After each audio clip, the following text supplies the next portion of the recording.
I. M. A. Purple. Nurple. I was gonna say that. Hands. U. Love. Do. Touch. My. Guest.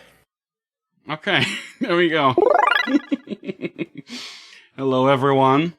Welcome Hello. back to Wizard Hang. Introducing our fine, esteemed guests here. If you lads want to say hi to the podcast as well. Hi, podcast. Hi to the podcast. Hello, podcast. Is the Tin Man here? It's me, Dr. Phil, back again and cutting over the other guest. Other guest, you want to say hi and introduce yourself? Hi, my name is Hersheez the Not So Wise, or E.R.R. Braga. Real name withheld. As we do, yes. Wonderful. And today we have tales to read to each other, I believe. Is that the case? I have a tale, I have a tale as well. and not the kind you wouldn't want to tell your parents about, but the regular story kind. Oh yeah, hold on. Let me pull that out of my rectum then. I got both. Sounds good. Oh God, I hope we don't mind cats meowing on the microphone. No, we're here for it. We stand cats in the mic. I have a bird in the other room. John, your cat is so fucking cute. I've been seeing you've been sending videos to the Discord. Oh yeah, she loves to scream. Oh my god, like a screaming cat. I don't know what it is. It's just like I grew up with a cat who just fucking screams all the time, and my cat currently also does that. So it's just like it's very endearing to me. Like a silent cat is just like it's fine, but like when a cat is vocal, it's just like so much more like appealing. It was really surprising too, because when I first got her, she was homeless and she didn't know how to meow, so she would just make these weird chirping sounds and coughs. Yeah, but that's now how cats communicate with each other in the wild. They invented meowing just to communicate with humans. Yeah, it sounds like a baby. Apparently, it sets off that same instinct. Mm-hmm. They just think that we're big babies. she does groom me sometimes, so like she definitely thinks I'm her kid. So weird that I provide all the food and yet I'm the child, but I digress. I think you're either too dumb to clean yourself or they think you smell.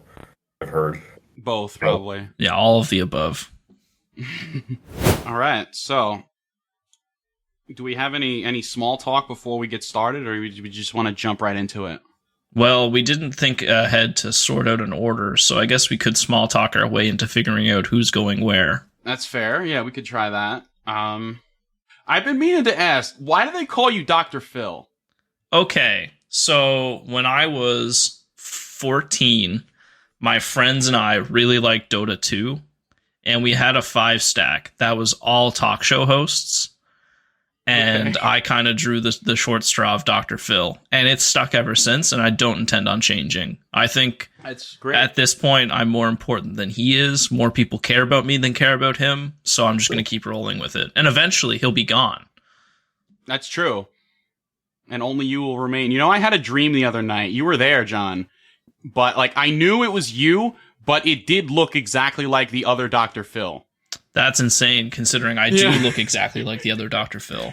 Yeah, your profile picture would suggest that, yeah. What's the origin of Hersheez the Not So Wise? Well, there's this podcast. I don't know if you've heard of it. It's called Story Lords. There's a character called Hersheez the Wise. So I decided to make a very clever parody of that called Hersheez the Not So Wise. And I wrote into their show once, and the person who created Hersheez the Wise, Josh Henderson, said something about calling his lawyers, but he hasn't done so yet, so I'm still going by that until his lawyers come in. So I'm sure he'd be willing to settle at the very least. Yeah.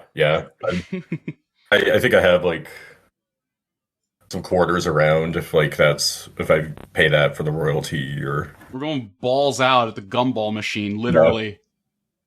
No. The balls are coming out of the machine. On the subject of wizards, Chris, you're animatic. I can't speak. Just cracked 2,000 views within 24 hours, I think. So I'm fucking hyped. That was awesome. That thank you for bringing that up. That's Jabba Tunes, right? Jabba Tunes. Holy fucking shit! Absolutely what a killed talented man. Brilliant fucking guy. I literally I sent him he was doing commissions, and I was like, all right, well, I can't afford to do a full animation right now.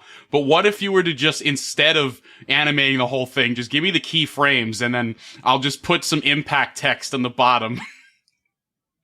And then there we go. And this one was so much more successful than my actual animation that I had him do a couple months ago. Yeah, the King Rodney one. That one's great. That one kicks ass. But I'm glad this one's popping off. Yeah, so we're recording this in May. This is probably coming out in like July or some shit to date the episode. But whoops. Yeah, so the season 1 redon's about halfway out now. Still have a few more episodes to finish up. I think I just made my voice acting debut on a recent episode as Pjartz, the very sad orc. Oh, yeah. Oh, did you like my YouTube short I did of that scene? I mean, anything to get my name out there and get myself more credit to the name. Starring Dr. Phil as Pjartz. So judging by who's had their username the longest, I think that would put me as first up in story reading order, if everyone's okay with that. Yeah, you can go first. And Hersheez, is that like a recent addition, or is that like how long have you had that for? Probably when the Story Lords Discord started. In that case, I'm gonna go with my pen name that I've been submitting stories as, CB Wrightswell, which is even more recent. So I get last. I call last. Oh, he calls last. I just like going last. I don't know. I just love I'm just cleaning up. I got the paper towels ready. I'm not complaining, because by going first, I get all the responsibility out of the way, and I can just sit back and relax. And allow me to unfurl the fucking... Nice. All right, let's do it.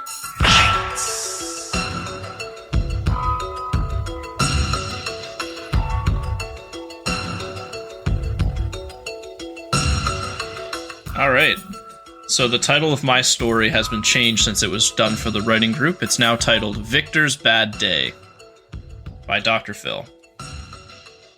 So, you thought you'd make the big leagues robbing Middle Paris Holdings, biggest bank in the city. You've got the wrong guy. Bullshit. We have 15 eyewitnesses clocking you coming down the bank stairs, bag of mana crystals in one hand, hostage in the other. No. Why won't you fucking listen to me, man? I'm not the guy you want. I barely even know what's going on, but I know more than you, and I'm telling you, you're wrong. Without hesitation, the interrogator, an anthropomorphic alligator, reached across the table, grabbed the insolent man by the hair, and whipped his face down. The cold metal surface leached the heat out of the blood that dripped down his broken nose. He looked up at the gator man, who had a badge pinned to his chest that simply stated, Gator. Oh yeah, I guess the witnesses also said you had a broken nose. He looked over his shoulder at the mirrored glass and winked. In the observation room, a dozen or so men exchanged high fives, and Steve, the bookie from booking, gave those who had predicted drawn blood in the first 5 minutes their dues. Steve was about as good a bookie as he was a cop, so pretty much every man in the room quickly pocketed their winnings. In the interrogation room, the older man turned back around, glancing down at the file on his side of the desk before resuming. Despite the fake name you gave us, Mr. Normus, you seem to have already a pretty large file with us under the name Victor Massimo. Ring any bells? Listen, yeah, Scale Pig, that's me, but look at my priors. Drunk and disorderly, public urination, that thing with the mayor's daughter, which was not my fault, by the way. When you look at my file, what makes you think I'm an alchemaster who could rob a bank? You don't get to ask the questions here, punk. Aren't you a little young to be an alchemaster? Also, don't they not exist? Aren't you a little too smart to be a cop? Must be hard being the only one with a brain cell. Is that why they sent you in to talk to me? Muffled yelling could be heard as the mirror flexed in its frame. To answer your question, most alchemancers develop their tolerance for magic on the quad at AU, in whatever frat they show aptitude for. Go lambda lambda brew. While some develop their power in secret, researching alone. The most elite meet in secret to discuss uses for power at AA, Alchemancers Anonymous. Wait, you guys have a secret university? Nope, no way, you're yanking my chain. Why would you even tell me that if it was true?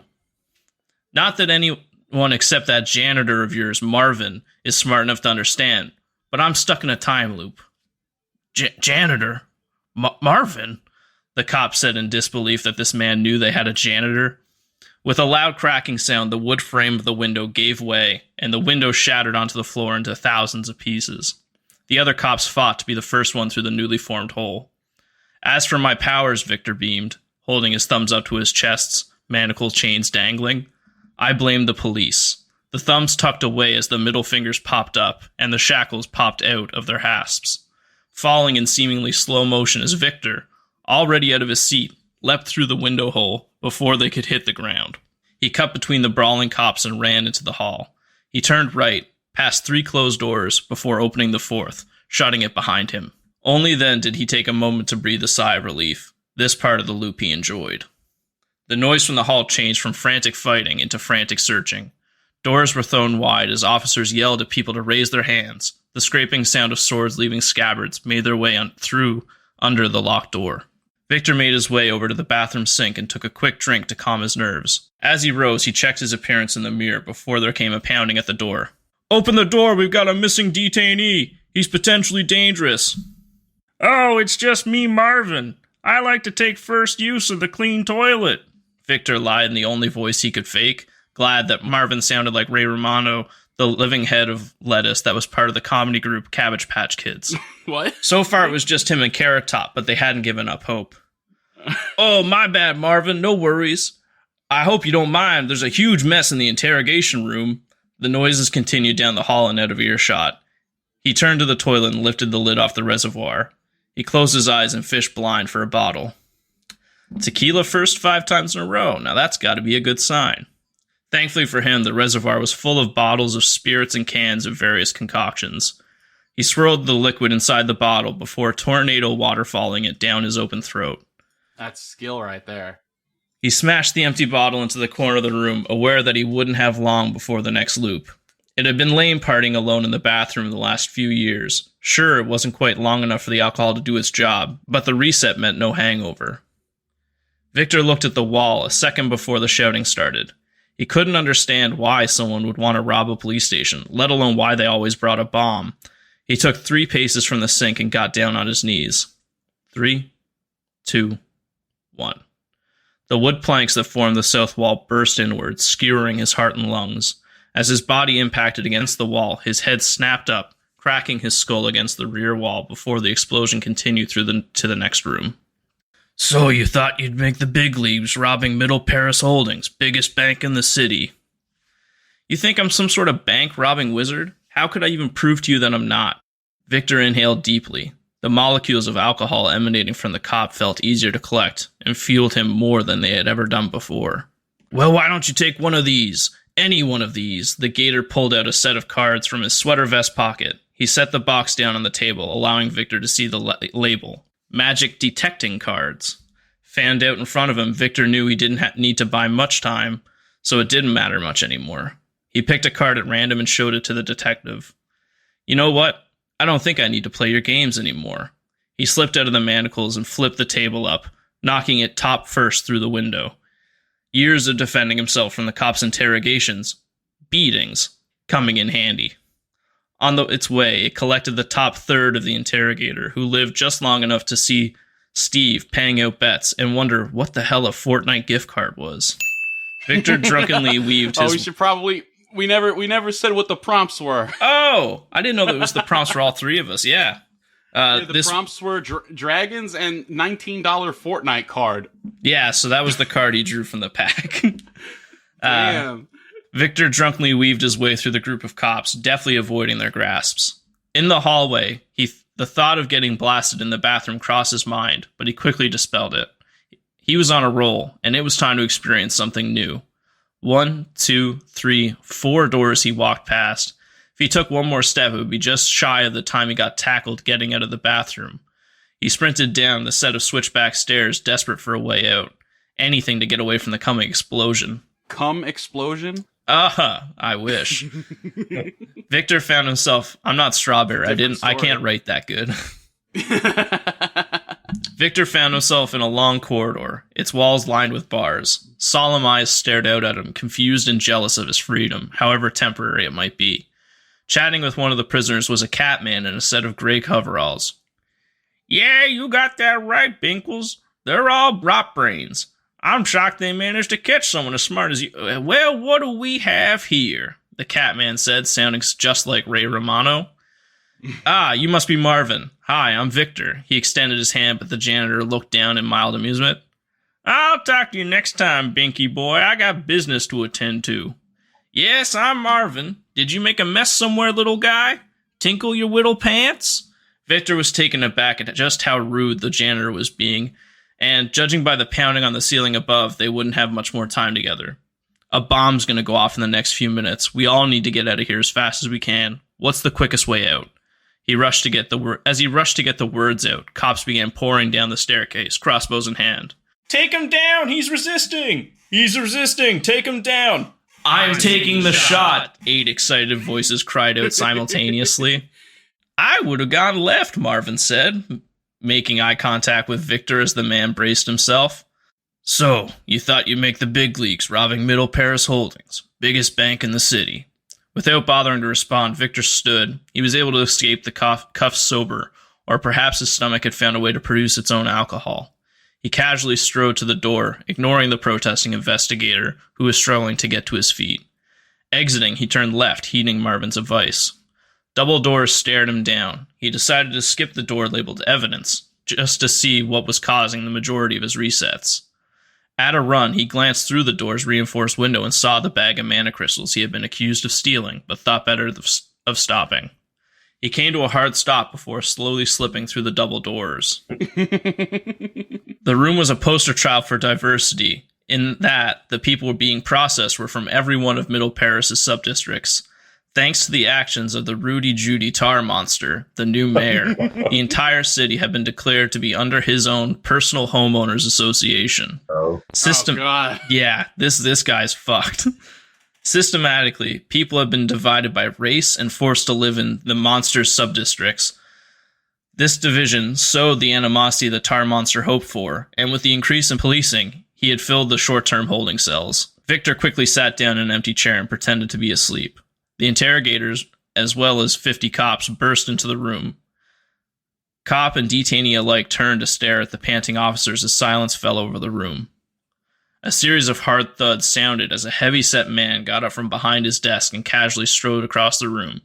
Through a crack in his eyelid, Victor managed to see the sheriff's badge fixed to his chest.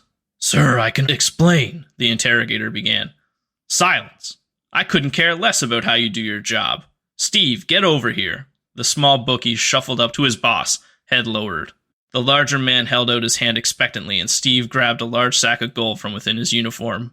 I knew that bet would pay out eventually. All you pigs get on the floor, we're gonna blow this place sky high. Not caring whether or not he was caught, Victor stood and looked at the sound of the new voice.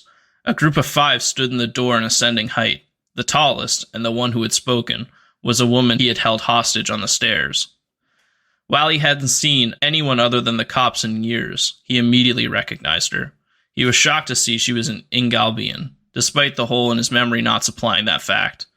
Birthed by fire and touched by its gifts, the byproduct of humans and the now extinct Albufera, the Ingalbian's ghost-white skin was a dead giveaway. As one, every single cop drew their crossbows and fired.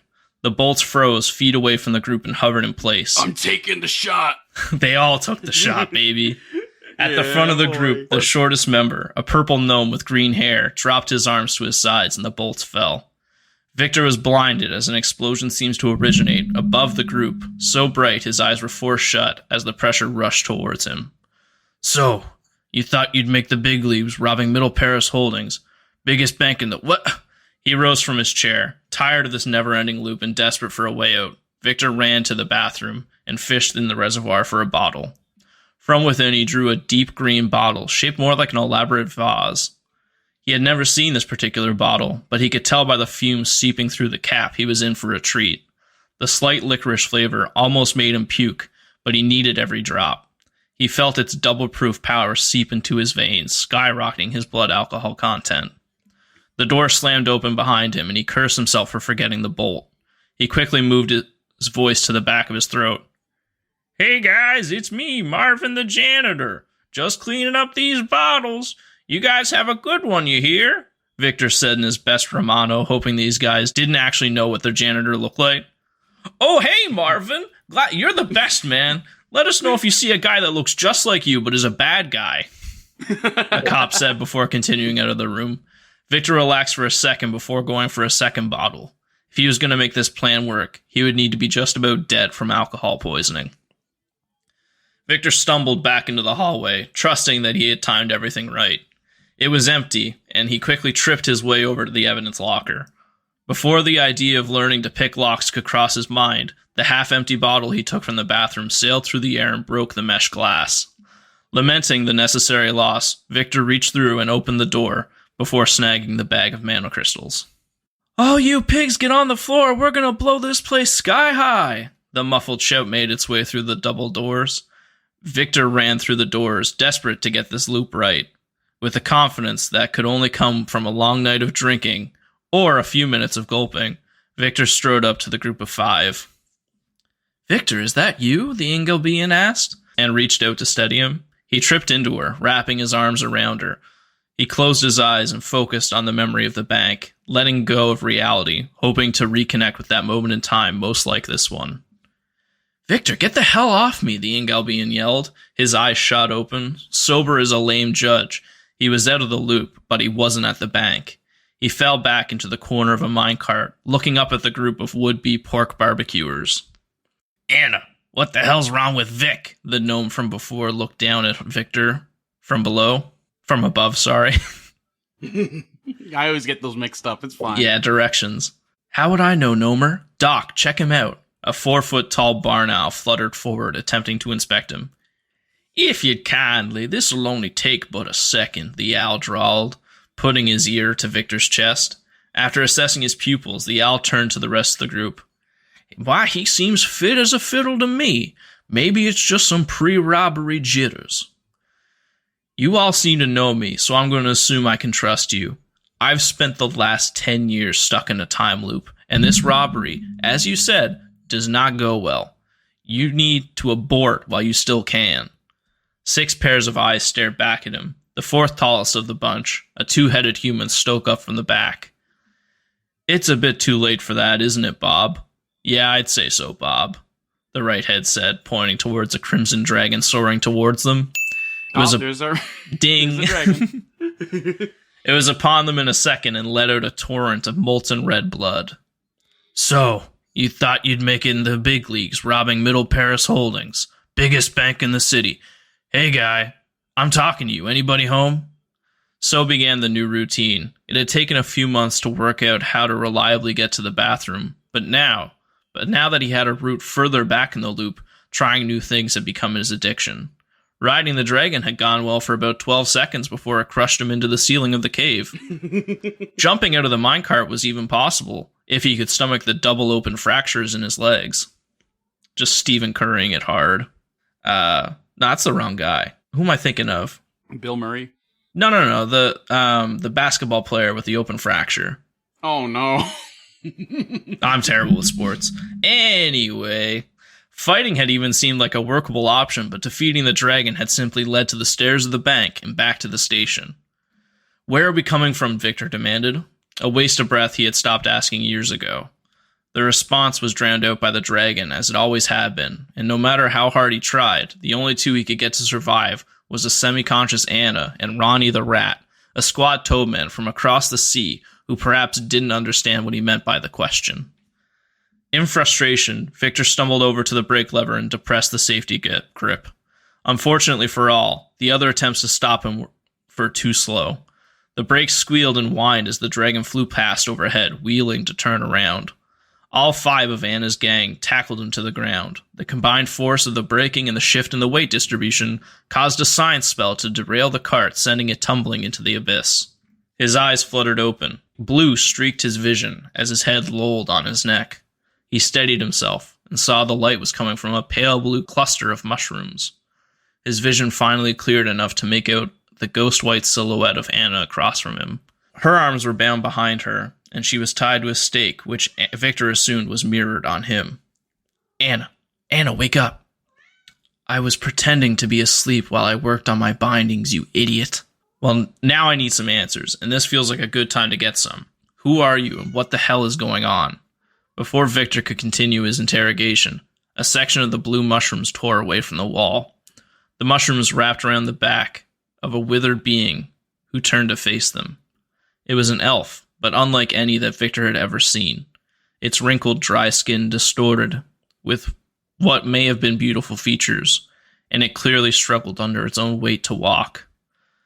Not often we get fresh food, the shambling corpse of an elf droned, a knife appearing from one of the folds of its body.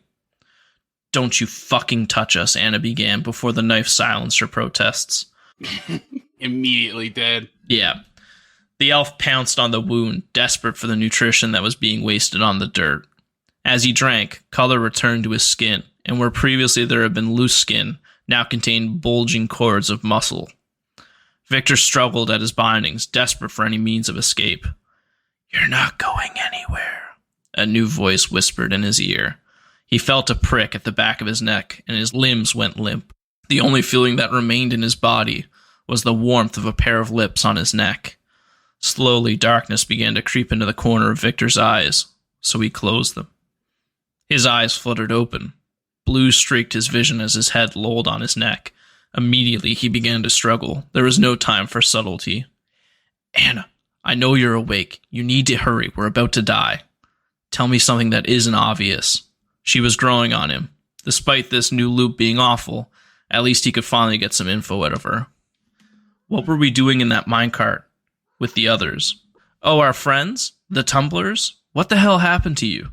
The conversation was literally cut short as the elf, who Victor had been ignoring, cut Anna's life short. He braced himself for the poke in his neck, and at the moment of entry, slammed his head back. His eyes fluttered open. Blue streaked his vision as his head lolled on his neck. And so, he slowly learned about the tumblers. His best friends, Anna, the Bobs, Ronnie the Rat, Doc, and Nomer, had been trying to break into Middle Paris Holdings in order to heist one of the legendary guns of peace, found deep within the security deposit Dragon Box section of the mine. It had all gone tits up, and his entry loop was on the back half of their escape. Victor was desperate to get back there and was convinced he could do it without the mana crystals. He wasn't sure how long he spent in this particular death loop. Time had lost much of its meaning at this point. Eventually he ran out of questions for Anna, and instead they spent their time in silence. These elves had no alcohol in their system. As such, Victor wasn't able to gain power from them. Without it, he wasn't sure he'd ever escape. What Victor didn't know was addiction loves company. The mushrooms didn't follow the rules of the reset, and as their spores slowly accumulated in his brain, he found himself thinking in directions he never had before. He glanced down at his wrists. His vision began to warble, and it looked almost as if his right hand wasn't even in its bindings. He raised it to his face, still uncertain if this was real or a hallucination brought on by a millennia of neck stabbing. He frantically unbound himself and ran to Anna, thinking only of the minecart ride they had shared together all those years ago. He gripped her tight and closed his eyes. So, you thought you'd make the big leaps, robbing Middle Paris Holdings, biggest bank in the city. Victor Massimo stared off into the middle distance. The concept of spending an eternity stuck in an overlapping baked ziti of time loops struck him harder than the explosion ever had. Clapping began to emanate from behind the mirrored looking glass. A tear fell down Victor's cheek at the idea of Steve paying out money for his emotional pain when the door to the interrogation room bust open.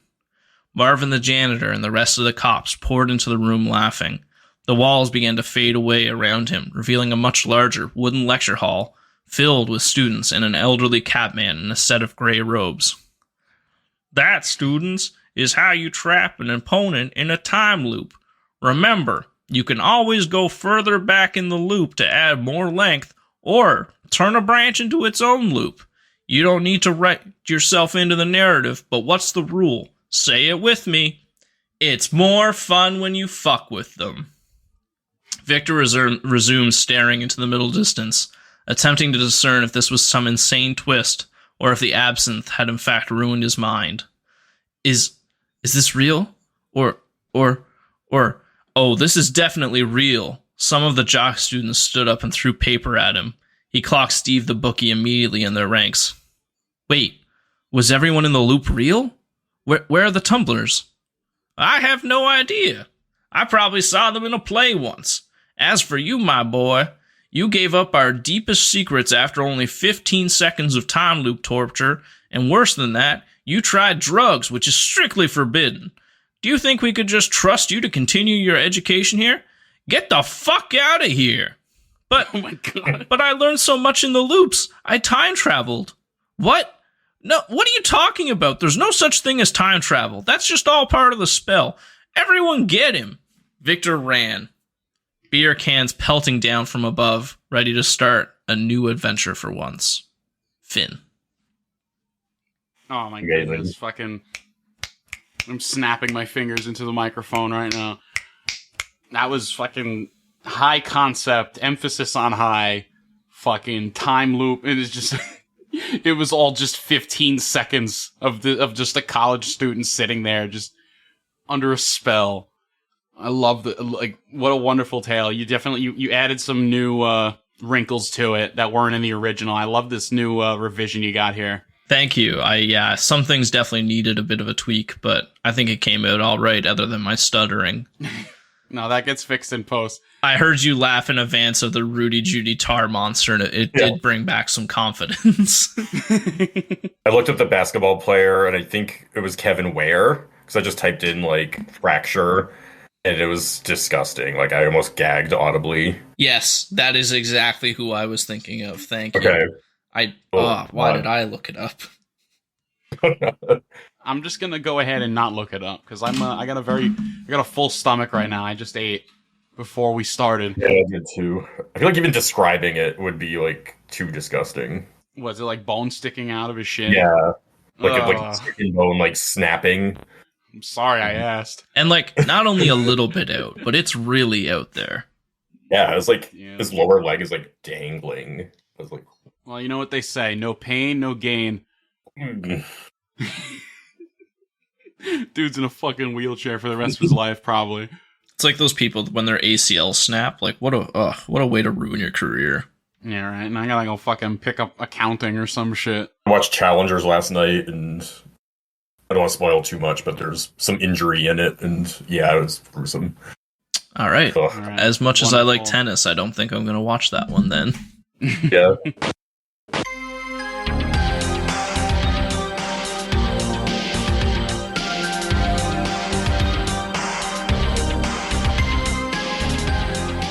Right. The name of my story is The Warriors Squee on Their Shopping Spree by B.R.R. Braga. I have a new name every single story I make, and sometimes it's relevant to the plot. And this I one, love all your pen names. They're so fucking funny. Like there was one that was just Fishy Joe. yeah, That one stuck out to me because it took place in like a fish restaurant or something. yep. Oh, like they're all so fucking funny. A lot of times because like I'm like both proud and not proud of this story. I think it's like my funniest, but also grossest. You're in good, you're in good company right here on Wizard Yeah. Scroll Nights. Then Thank you. All right. One day in the woods, a trio of heroes were strolling along, looking for gold, glory, and gazongas.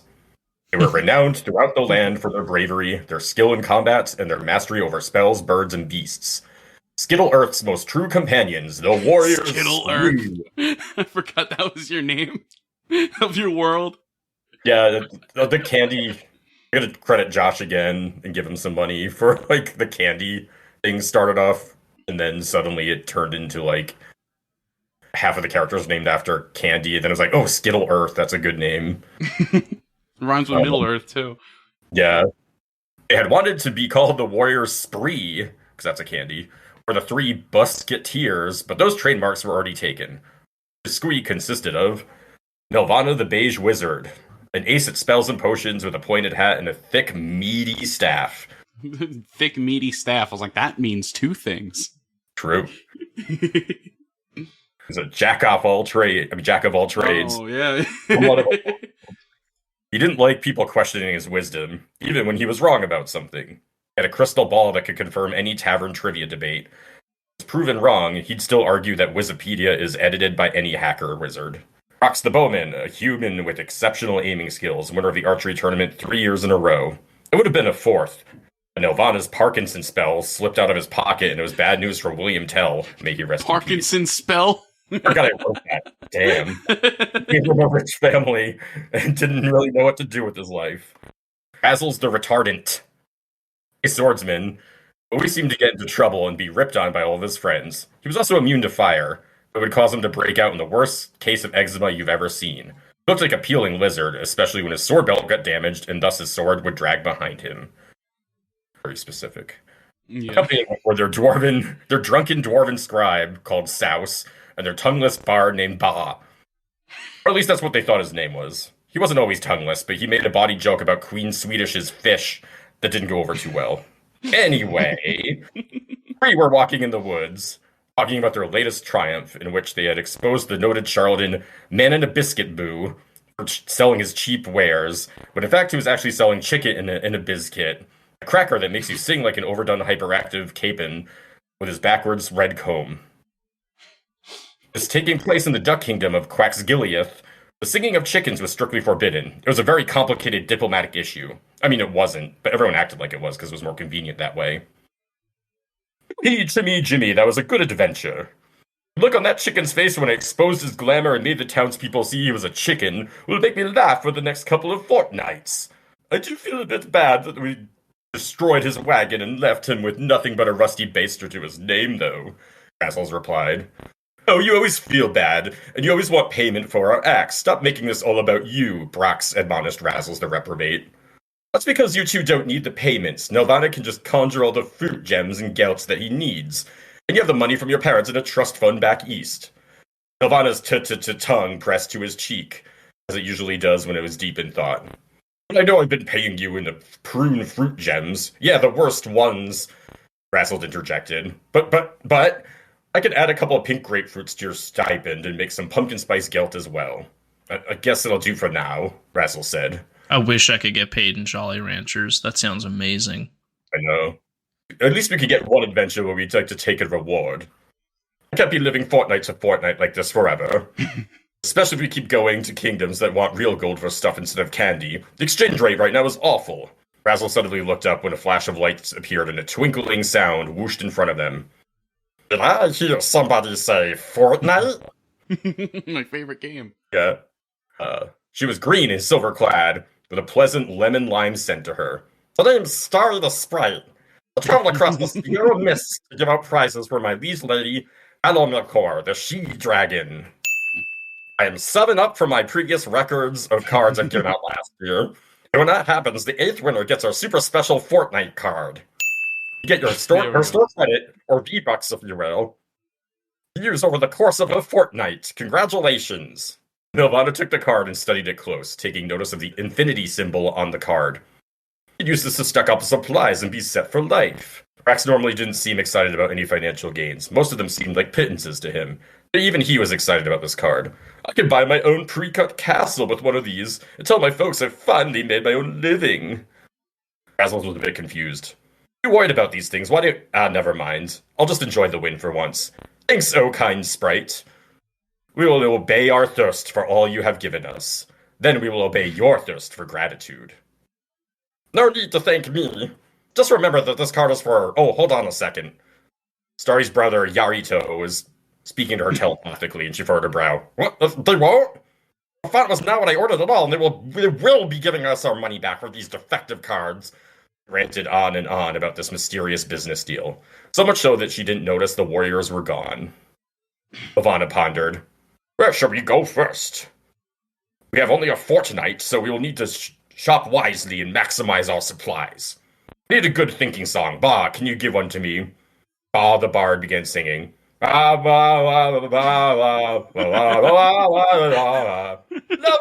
Nelvana hummed along to the incoherent gibberish the tongueless bard was attempting to sing. Rox and Razzles were discussing what they would do with their unlimited store credit. Besides the castles and all its furnishings, I'd get some bow supplies.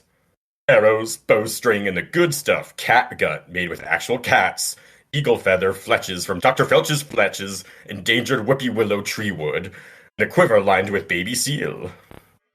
I'm going to get a flaming sword, Basil said, or like a sword that can be put on fire and not get ruined. I'll get some beautiful swans, bees for mead making, a mammoth skin rug, and some iguanas. Something about reptiles has always intrigued me. Lavina chimed in. We're going to get a new trivia tome and a staff made of solid ent bone. Souse, are you writing all the stuff that we said down? Souse described as stumbling behind him, scribbling clumsily. I think so, my lord. Can I get some new arrowskins and a new napkin scroll? I don't see why not. Napkin? Lavana replied. We do have an infinite amount that we can shop for in a fortnight. Lavana turned to the warriors. Where should we go? Where can we maximize our haul? I have some ideas. We need to get some wagons to haul all of our loot back to our home base. Also, as our home base is a thicket with some tents, we need to make a better home base. I say we start with a home base depot. We get building materials, art, tools, and a building spellbook. I don't think this card will cover labor, so we might have to pay some Wizard Academy students in food and wine. And to White Castle for Brox's Marble Castle. And to Harp Pro Shops for boots and hunting supplies, and maybe Paul Richard's Goods of Sport. And to Weg Dwarfs. Richard's Goods of Sport. And to Weg Dwarfs for some food and drink in Abercrombie and Litch for clothing.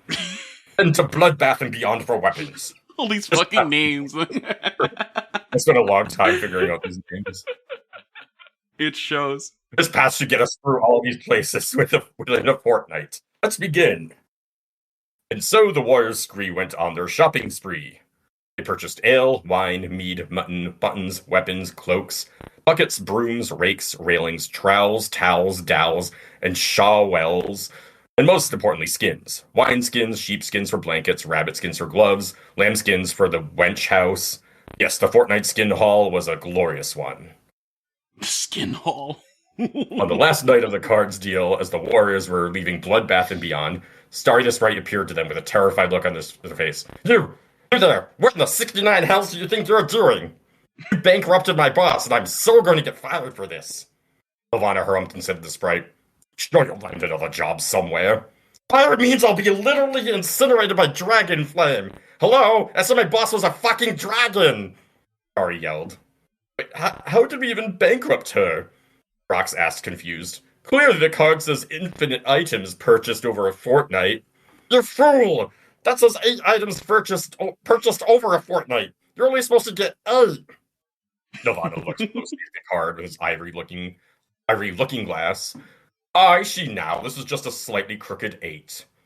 Rox interjected. You never told us of any limit, my tiny friend. You got a call from someone. You seemed distracted, so we just figured that you could just use it however you wanted, and we're on your way. Why would your master give any of these out anyway? Basil's looked concerned.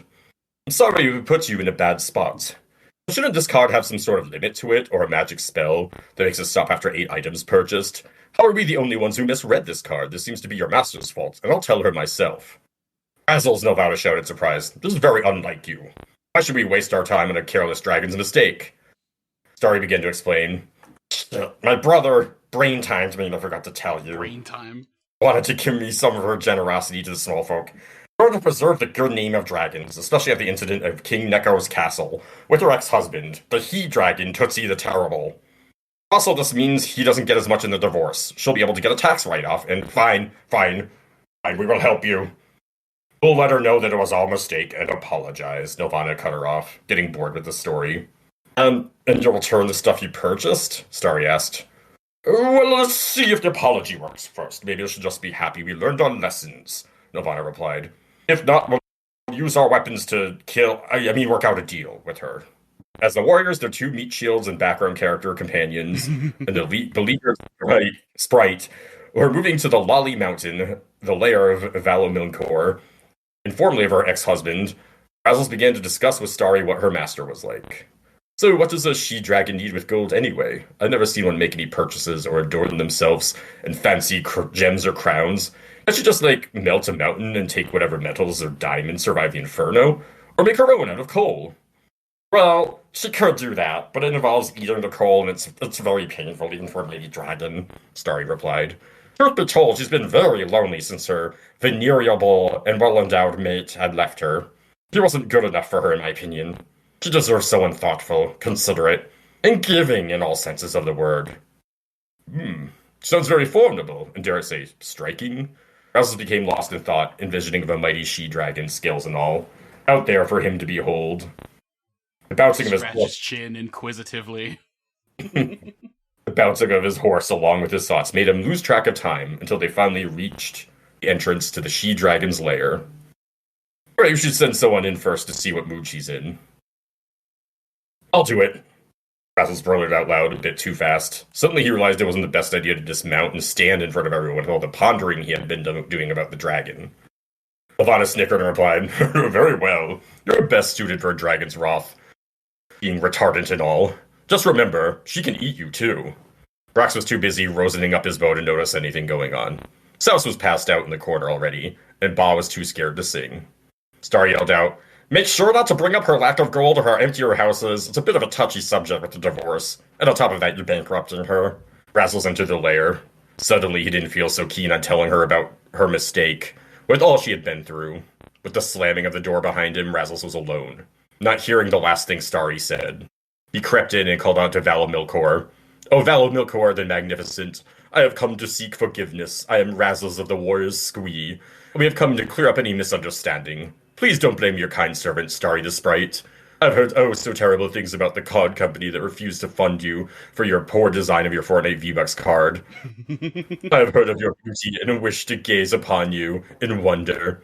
I love your large, spacious halls and how everything I say is an echo. With a room like this, you could really do some good decorating and furniture potential. That is, if dragons have need for any furniture. Oh! Castles immediately bathed in dragon fire from behind. Only his sword remained, dragging behind him as he got up, now hairless and clothesless. The fire wasn't as painful to him at this time, at least compared to the time he was burned at the stake, or the time he fell asleep in the sun at the fun dipping pool. His skin immediately scaled up, all splotchy and flaky. With the sword, he looked like a lizard-type creature, which ended up being fortunate for him. Oh, you mock my halls, you puny excuse for a dragon. Ella Milkor bellowed at Razzles, thinking she was in the company of a much smaller one of her brethren. I didn't even see you before I bathed you in fire. I prematurely immolated all over your ass. Consider yourself lucky. I am not a cannibal. If you're one of those wretched pale apes that have devoured you without a second thought.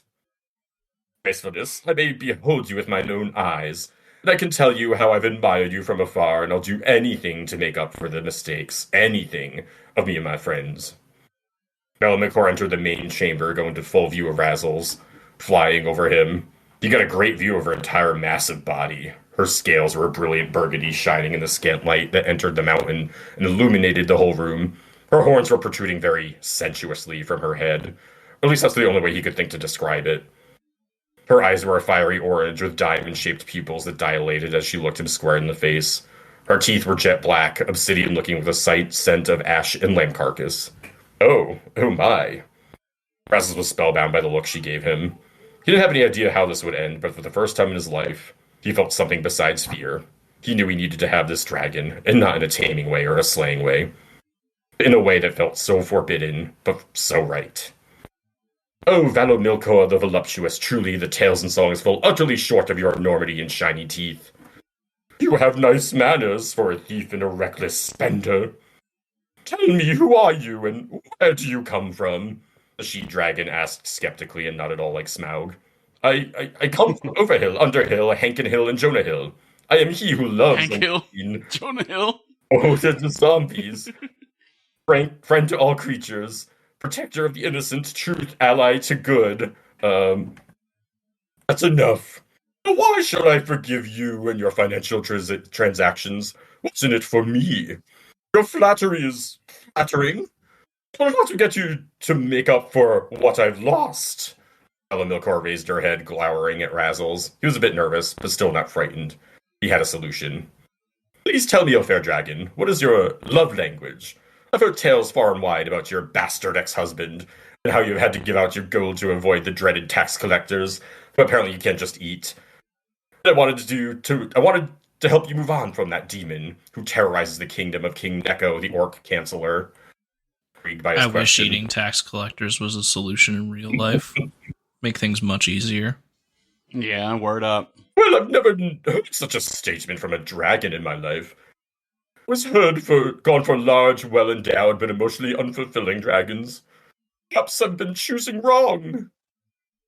A sensitive, tiny dragon who can climb into the deepest recesses of my heart must be done. Please tell me more of this love language term that you speak. Well, there are 5 of them: acts of service, quality time, receiving gifts, physical touch, and words of affirmation. Well, mine are definitely giving gifts and physical touch, the she-dragon replied after thinking for a moment. Of giving hordes of gold to my beloved, only to find this loot from the dwarven caves or pirate ships. Giving and receiving the touch of a kind, considerate dragon. I'd imagine with your short stature you could get real up close. She relaxed a bit, lowering her head towards his face. Razzles was excited, but had to clear the air. Wait, I must confess something. I'm not a dragon, but a man. I'm here with a wizard and a bowman. I'm pretty sure that they won't be able to harm you, especially if I put in a good word good word to you. I can show you that your gold hath bought. For my love language is also physical touch. In acts of service, I will be at your service, if you will, for anything you need that your husband no longer provides. Milcor's eyes widened. I suspected something wasn't right with your smell. No hint of deer or dwarf or horse on your breath. But your hairless, scaled nature after burning you would have made me think none the wiser. How did you become so retardant? Should I say that? Fireproof? Razzles was defensive. What? Why is that an issue? That's my name. Razzles the retardant. Well, anyway, did you become to be so immune to fire? Milcor inquired. Razzles explained. My boss, a wizard named Nirvana, decided I needed to have some sort of special skill. And to be useful in case he got burned at the stake as a heretic, or, well, met a dragon. Well, if I do forgive your debt, it'll be because my sprite's careless choice of gift card maker, and because you're so sweet. But not because of him. What are you thinking of for this service of yours? Milcor suddenly looked sultry. Razzles was actually unsure of what he'd be doing, but he had some ideas. If you'd excuse me, I have to get some items from my cart. He bolted out of the chamber, to the main gate, towards the cart with the last shopping hall's items still stored inside. Well, you look quite crispy, but still alive, Brock said. You were in there for a long time. Are we square with a dragon? About to be, Razzles replied. I just have a few things I need to do first. Like what? Elvana asked, having no idea what Razzles was thinking. Shut up, I'll be back soon. Razzles grabbed a log broom and rake, and a jar of polish with some rags. He ran back into the chamber. Sing a song while you're out there, Ba! Starry smirked. She'd seen that look before in someone's eyes, but not from someone so small. As he entered the chamber, Milcor was lying on her side, like a maiden on a fainting chair. It was like she could sense what he was about to do next. Suddenly, Razzles could hear Bao singing Red Light Special by TLC, or the Three Lady Canticleers. Or maybe he was just imagining it. Now, let me start with your horns. I may be 1/5 your height, but I can climb very well. Razzles started by polishing Milcor's horns, rubbing sensuously along its curves up and down, going from the bottom to the tip, which he tickled a bit. The she-dragon started making a rumbling sound, purring in a way that vibrated the whole room. Now I'm going to scrub your scales, starting with the rake, then the broom. He made his way up and down the scales of Milcor, getting all the grime, dead skin, flattened rats, and dwarven pickaxes out of her. That must feel so much better. Milcor's eyes were closed in ecstasy. She was suddenly breathing harder. Razzles stumbled a bit and fell onto her wing, embracing it as he tried to steady her hands. Oh, yeah, right there. Milcor hadn't noticed that he fell over, and he started massaging her wings while still lying down, then squirmed all over them. This may be foreign to me, but can you get my throat? I promise not to be gentle and accidentally swallow you. Razzles obliged, crawling gingerly into the gaping mullet of the she-dragon with his broom. Mullet. No, I said mullet. He scrubbed her throat, going slowly at first, then faster and faster. A roar of ecstasy overcame her, and the fire came pouring out of her mouth, harder than anyone had made her do before. Outside the mountain entrance, Brax and Nilvana grew concerned. Something doesn't sound right in there. We should go in and help him, Nilvana explained. Why? Brax asked, suddenly curious as to why Nelvana cared about Razzle's well-being. Being fireproof and surviving the song, he clearly has a way with dragons.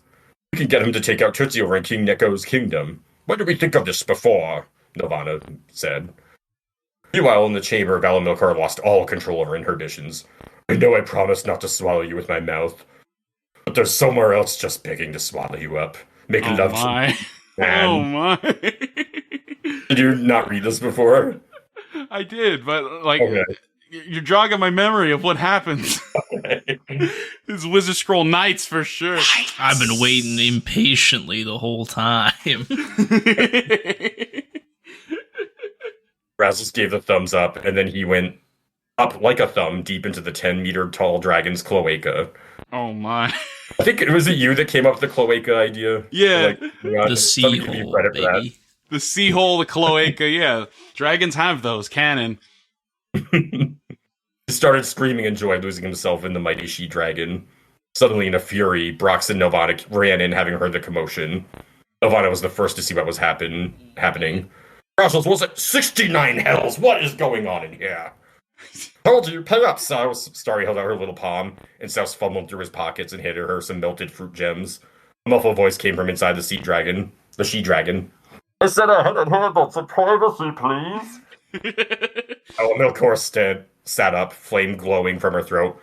Give us 5 to 10 minutes, and your companion will be on his way. All adults will be forgiven if you just get the hell out now. Onlooker scurried out, not wanting to risk the wrath of a horny dragon. In more ways than one. Razzles emerged from the orifice, drenched in love slime. Oh god, love slime, that's too...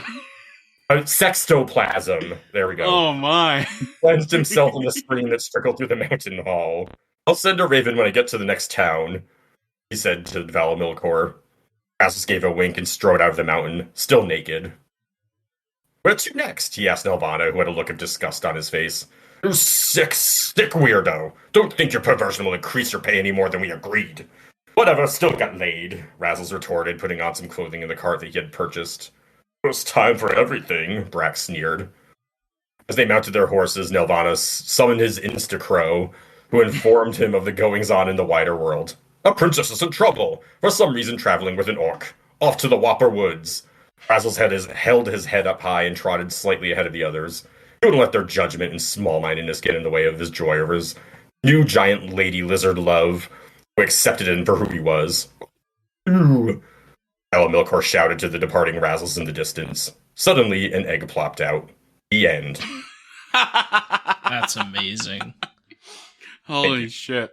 I think my mind is still mentally stuck on the baby seal fur lined quiver. Because it's like, is that a Dennis Leary reference? I don't think so. Okay. I just came up with, like, horrible things.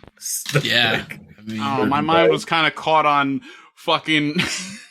he had a broom and he swabbed her throat like a fucking old-timey chimney sweep or some shit.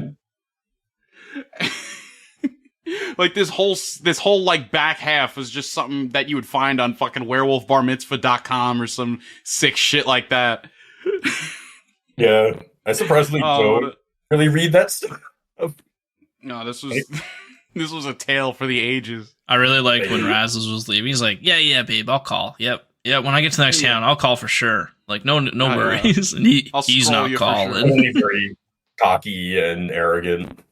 Which doesn't work in the first story I made about him. Because, like, he wasn't this character, so I might rewrite my first story. Make him a little bit more. If there's more Skittles Earth tales, we'll have you back on for that.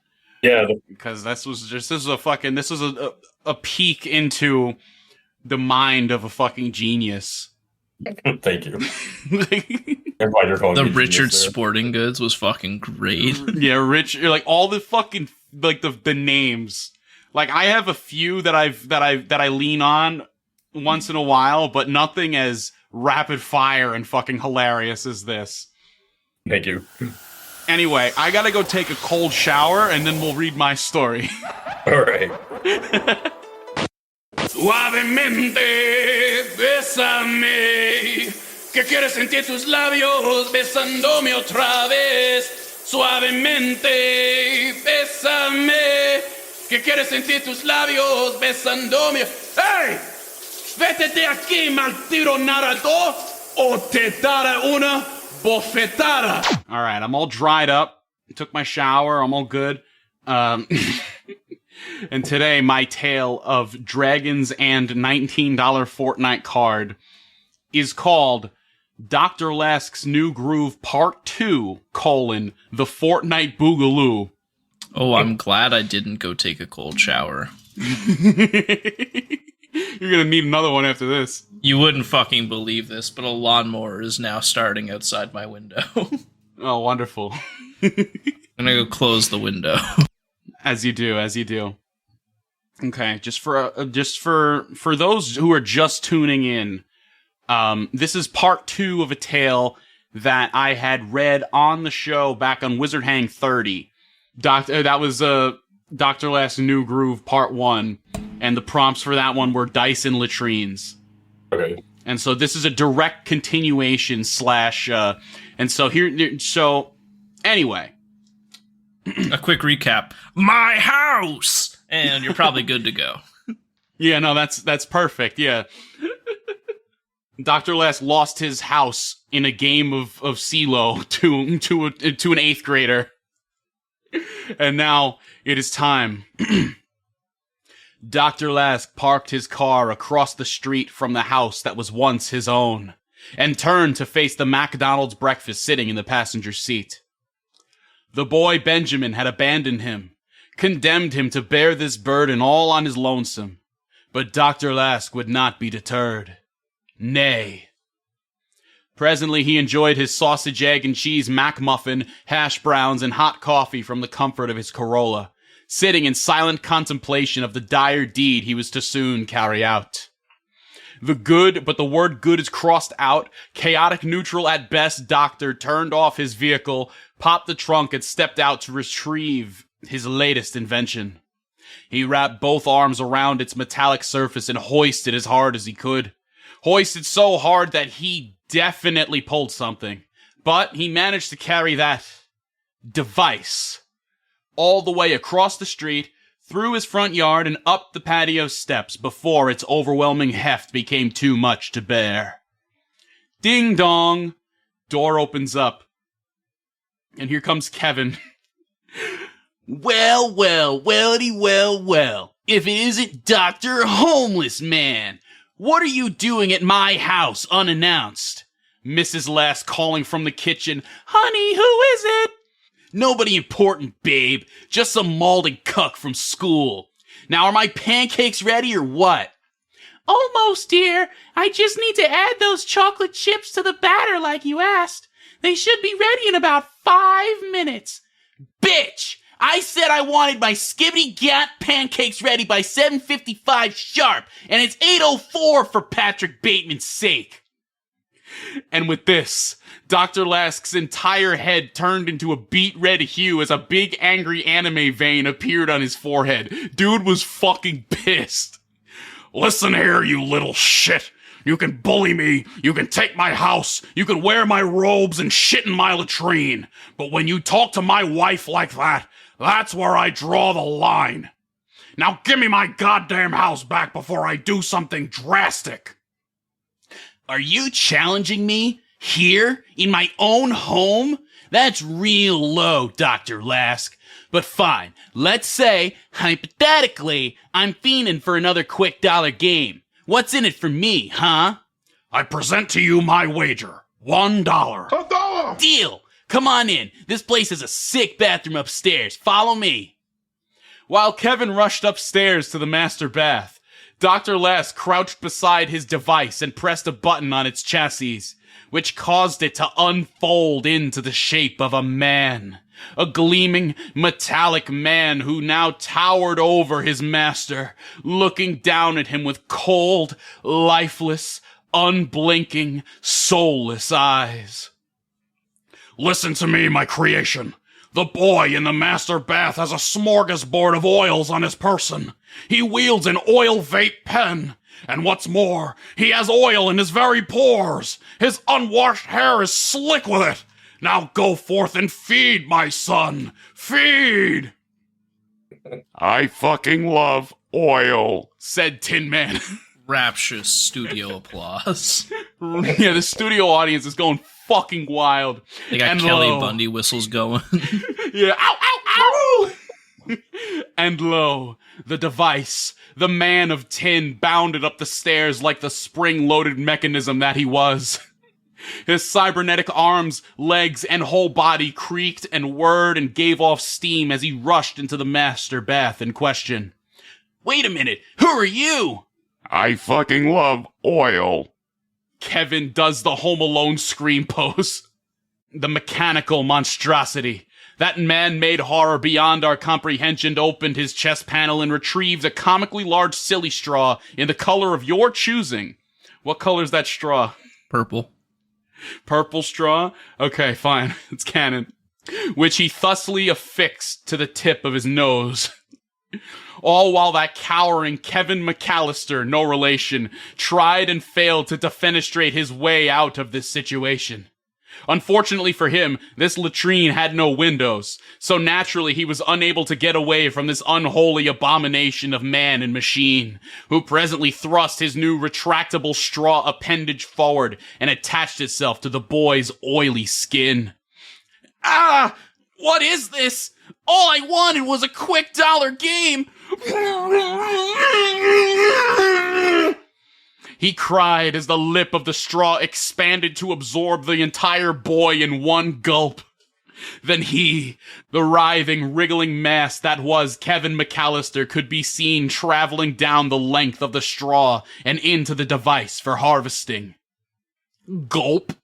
Presently he was absorbed fully into Tin Man's being, whose torso began spinning around in place like a dryer cycle as to extract as much oil from the boy's carcass as possible. After a good 17 minutes of this, the mechanical man dinged and released a torrent of steam from his funnel hole, nostrils, mouth, eyeballs, and other unlikely orifices. Then a panel opened up by the device's shiny metal ass, from which he deposited a small pile of ashes onto the floor. I fucking love oil. Dr. Lask barges into the bathroom. Tin Man, activate human speech mode. Human speech mode activated. Has the target been disposed of? Yes, Father. All oil has been extracted from the boy. Excellent. My home, my wife, my life, they're all mine once more. Wait a minute. Tin Man, how many times have I told you not to deposit your dehydrated powdered waste on the fucking floor? Approximately 710 times, Father. Stop calling me Father, and clean up your mess or it's straight to sleep mode without any oil for dinner. Understood. I shall dispose of this boy dust expeditiously. Very good. Now deactivate human speech mode. I fucking love oil. And then we got like a 3 dots signifying the change of scene. Ah, the passage of time. Yeah, the passage of time, if you will. Sounds like Young Benjamin Parker woke up bright and early, hardly at the crack of 11 a.m. that fine Saturday morning. The sunlight beamed directly into his eyes, his bladder screamed for a release, and his stomach growled from emptiness all at the same time. And the boy figured now was as good a time as any to roll out of bed and start the day. It had been nearly 20 hours since he'd had a hit of his trusty oil pen, and presently he felt like absolute dog shit as he went about his morning routine. He nursed a splitting headache and burning lungs as he peed in the toilet bowl, washed his hands and face, and trudged downstairs for some breakfast. 5 bowls of super double chocolate crunch bites later, and the boy was feeling a little bit better. His lungs still hurt, but that was normal. So he returned to his bedroom, where he planned to spend the rest of the day playing Fortnite on his Xbox. But Xbox is spelled E-X-B-O-X. It was once a box. It was once a box, now it is a cube. But it was here where Ben was stunned, appalled, flabbergasted at the friend request that waited for him upon booting up the game. Kevin McAllister, 69? Why would that jerk friend request me? Ugh, this better be good. And then just for the audience at home, the username is spelled K3V exclamation point N with the tilde on it underscore MCK @LL exclamation point $T3R underscore 69. It's probably not the first one then. For this, yeah, the first 68 were already taken. Anyway, yeah, so you get Ben got a friend request from that account. Opens it up. Benjamin, my boy, it is I, your beloved chemistry teacher, good old Dr. Lask. Dr. Lask? What are you doing with Kevin McAllister's Xbox? Well, I won it in a game of CeeLo, of course, he lied, along with my house and my spouse. Young Kevin had set his Xbox up in my living room when he moved in yesterday, so when I took my house back, the Xbox was included. Cool. So, did you happen to get my regular pen back as well? I really need it for, homework. Yeah. I'm sorry, but the pen was tapped dry of its ink before I could get my hands on it. Anyway, you want to play duos with me? My grandkids won't shut the fuck up about this Fortnite. I figured it was worth a try. And Dr. Lask, the word Fortnite was spelled Night. He's an old man. He wouldn't know. He's an old man. He doesn't understand. Dude, what do you think this is? You're my teacher. We're not Rick and fucking Morty. Plus, I really didn't appreciate the way you attempted to whisk me off to a secret undisclosed location underneath the school last night. That was mad sketch. Now you're barging into my Fortnite lobby like we're best buds all of a sudden, asking to play duos with me? I have half a mind to call the cops on you. Benjamin, my boy. I may be a boy, but I am not yours. You're really starting to creep me out. How'd you find out my Epic Games account username anyway? Why, using your IP address, I managed to... Never mind. How about a deal? If you promise not to tell anyone about last night, I'll give you straight A's in my class for the rest of the school year.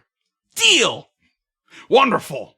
And as a token of our newfound friendship, I would like to bestow upon you a gift. An icon on Benjamin's screen flashed thrice with a deep shade of royal blue, indicating that he had just received a digital present from the good doctor. 2,800 V-Bucks? Aw, sweet! Thanks, Dr. Lask! You must have spent a fortune on these! $19.99 to be precise, plus tax. Now, how's about we buy some skins and other such digital accessories for our characters? You don't have to tell me twice! The boy navigated the menus, skimming and searching through all the hot new items in the store. Peter Griffin? Nah, too cringe. Whoa, they got a Dr. Phil skin now? Dr. Oz, too! Dr. Theb Oy, Dr. Badboon, Dr. Doctor? Dr. Lask? Huh, would you look at that? I know what skin I'm picking, he said as he purchased the skin of his own likeness from the Epic Games store. This dragon one looks cool. And its wings are the glider. That's neat. And I still have just enough V-Bucks left over to buy this pickaxe that looks just like a giant $19 Fortnite card.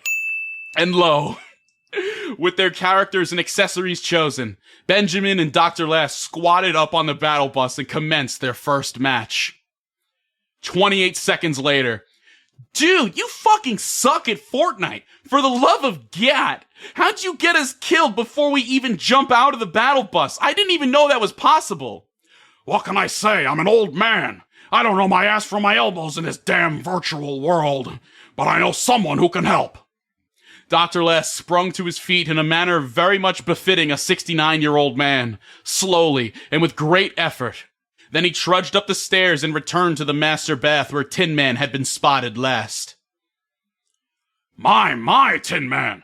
This latrine is so clean that I can see my reflection in the floor. Good job. I fucking love oil. Very nice. Anyway, I have a new assignment for you, my mechanical marvel. Follow me to the living room. The dynamic duo, The perilous pair, the man and his machine, returned downstairs, where the good doctor ran a nice braided cord from the Xbox and plugged it into Tin Man's thin LAN port, instantly downloading a copy of Fortnite.exe into the device's databanks. Benjamin, are you still there? I've brought backup. I fucking love Fortnite. This is Tin Man, aka the_device_710. Dr. Lask, I thought you were a science guy. You should know that duos means two, as in two people. Now that we're a 3-player party, we'll have to play squads instead. I fail to see the issue. Squads is teams of 4. 4 is greater than 3. And Lord knows me and Tin Man are gonna have to carry your bum ass hard, which doesn't make things any easier. Can't we just fill our 4th slot with some random blokes online? Nah, the only randos worth playing with are all sound asleep, because apparently it's nighttime in Asia right now. Cut to somewhere in China. And then I have fucking just a string of Chinese text in the fucking script. I didn't. Okay, I guess I'll play like I'll play the actual Chinese script now. Hey, 安靜下來 Dr. Les， 我正試圖在這個半球睡個好覺，我的耳朵非常好，所以我可以聽到很遠的地方的東西。我很高興在早上和你的朋友一起玩 Fortnite。這將是美國東部時間下午7點10分左右。晚安。So it's just a bunch of Chinese text. Dr. Lask, a bunch more Chinese text. Fortnite, a bunch more Chinese text. 710. And I believe this roughly translates to, hey, would you keep it down, Dr. Lask? I'm trying to get a good night's sleep in this hemisphere. My ears are very good, so I can hear things from very far away.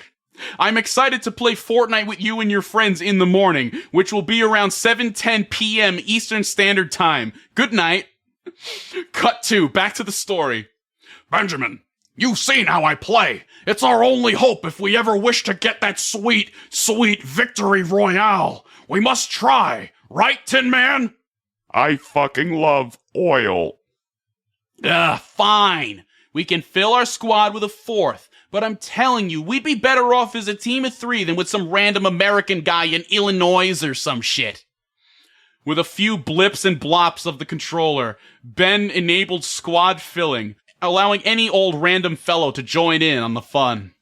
And lo, after a few seconds of buffering, into the lobby spawned a chap with the default blonde man skin and the gamer tag XXX_theboy_XXX. Who could it be? I wonder. Greetings, XXX_theboy_XXX. We're excited to have you here with us. And the boy default dances.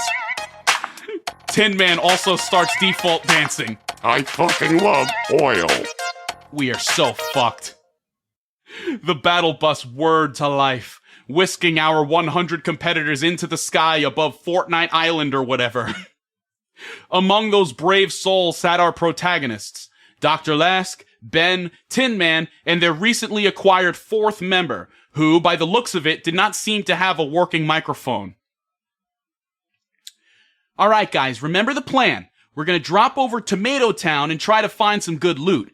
Dr. Lask, if you find any guns that are purple or gold, give them to me. I have already died somehow. XXX_theboy_XXX thanks the bus driver and drops Tilted instead. God damn it, XXX_theboy_XXX! Were you even listening to me? Come on, Tin Man, we gotta go after him! I fucking love oil. Ben's dragon character, clutching his $19 Fortnite card pickaxe, dove through the Fortnite skies, down toward his quarry, his teammate, XXX_theboy_XXX. With Tin Man in his Theb Oi skin following close behind, the two presently pulled out their gliders and found a safe rooftop to land on. Alright, Tin Man, it's time to lock in. Tilted Towers is no joke. We need guns and materials stat. And we need to find XXX underscore the boy underscore XXX. Safety in numbers. I fucking love oil. Amen, brother. I do too. Now let's go. I fucking love oil. Dr. Lask, what's this thing's deal? Is that really all he can say? Ah, I suppose being able to communicate would make things easier for you guys, huh? Very well. Tin Man, activate human speech mode. Human speech mode activated. Do not worry, Benjamin. We shall locate our compatriot XXX underscore the boy underscore XXX and get that victory royale, or my name isn't John Joseph Haley Jr. Which I did some digging. That's that's the actor who played Tin Man in The Wizard of Oz's real name. That's like something about that has to mean. Chug Jug With You by Leviathan began to play as Benjamin and Tin Man commenced absolute gaming prowess. For atop this particular building's roof was a pair of chests with a whole bunch of good loot. We're talking AKs, we're talking materials, we're talking ammo, grenades, and even a golden scar. Though I would be remiss to not mention the Chug Jug, which Tin Man gulped down in 15 short seconds. His HP and shields now maxed out as a result. With their items and weaponry equipped, the pair charged through the city streets, guns blazing. With such a lucky haul, the pair were able to dish out the firepower of 4 boys, ruthlessly killing any unfortunate souls who have crossed their line of sight in Fortnite. Tin Man, with the swift, robotic efficiency of a tool-assisted speedrun, began building structures to obstruct their opponent's view and claim the high ground. Oh, so just an average Fortnite player. Exactly, yeah. While Ben fired round after round with his golden scar, down at the myriad enemies in their midst, until he could fire no more. Crap! Out of ammo! Benjamin, I'm afraid I run out of building materials as well. According to my calculations, we shall be overrun by enemy players in approximately 6.9 seconds. Oh, damn it! We gotta jump for it, man!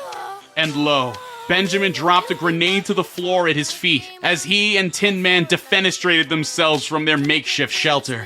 Just before it was overrun by the other players, clad in their various skins of doctors in fiction.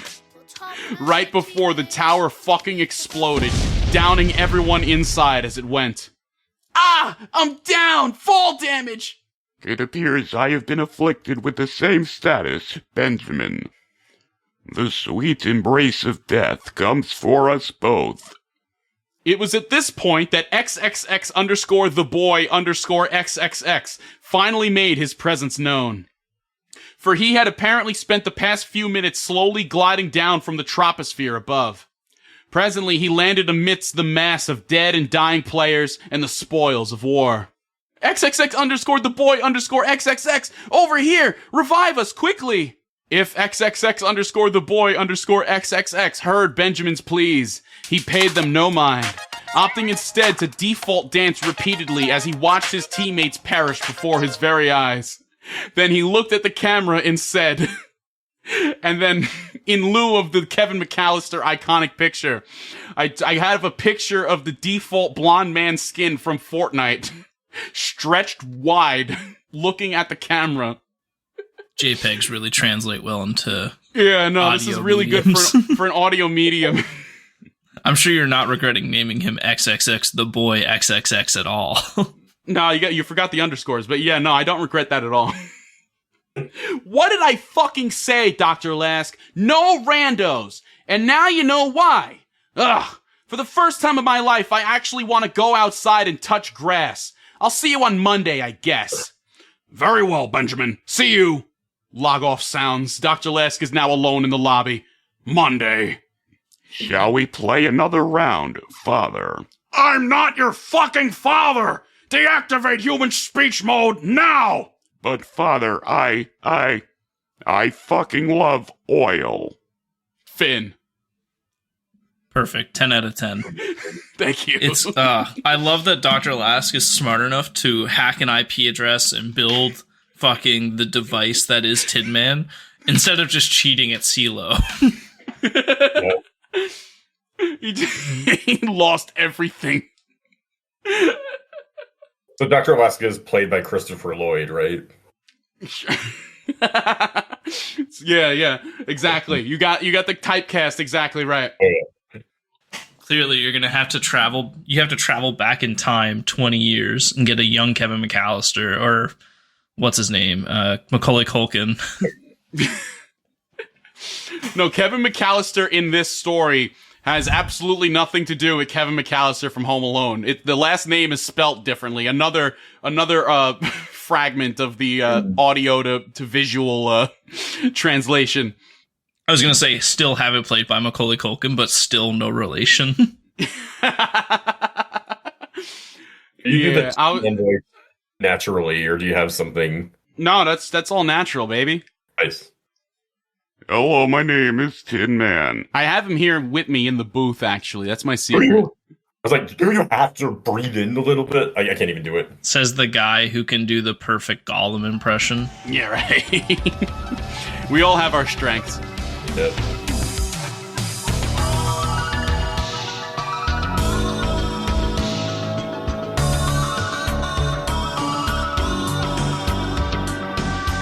Yeah, so that was 3 stories right there. Indubitably, they were indeed tales. The prompts were in them as well. All right, time for me to put my tail back in. Yeah, let me insert that. We got the double-ended one. I store it on a USB stick that's inside of my tail. Yeah, I have mine. I have my thin LAN port that I inserted into my tail.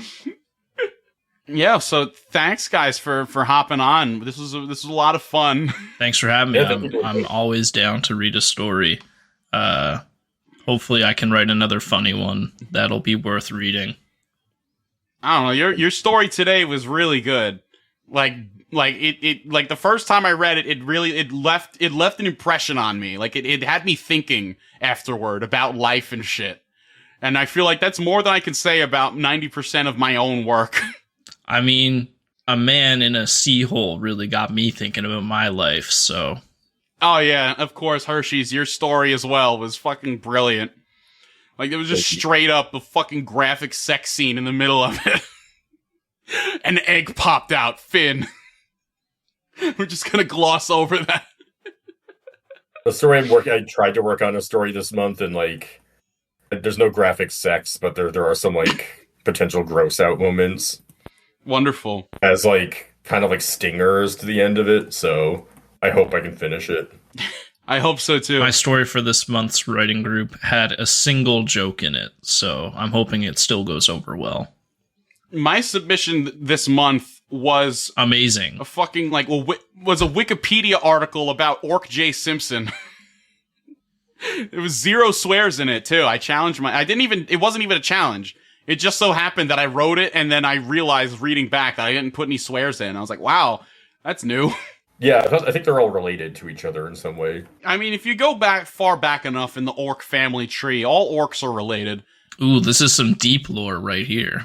I mean, that's just humanity lore right there. If you go far back enough, like, we're all, like, every living being on this planet all came from the same fucking, like, amoeba just drifting in the oceans or whatever, right?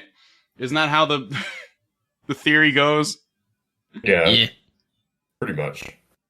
Life finds a way. Much like that dragon laying that egg. I know. I'm excited. I hope someday you write the story of Orc A. Simpson the First. Orc A. Simpson, yeah. Can't spoil too much from that. I didn't read it here yet. Okay, I'll stop. But you should all look forward to it. It's a great story. No, it's so fucking good. It's a short one, too. I mean, this is pretty good length. Hour and a half. Time flew by. No, it really did, especially while I was reading. I was just like, I enter a fugue trance as I read, and then by the time the story ends, I'm like, what the fuck did I just do? I was just panicking the whole time. I'm sure you could all hear it. No, you were doing great. You held it together. Next time I'll come real prepared. I'll have my Ray Romano voice on lockdown instead of flubbing it on the moment.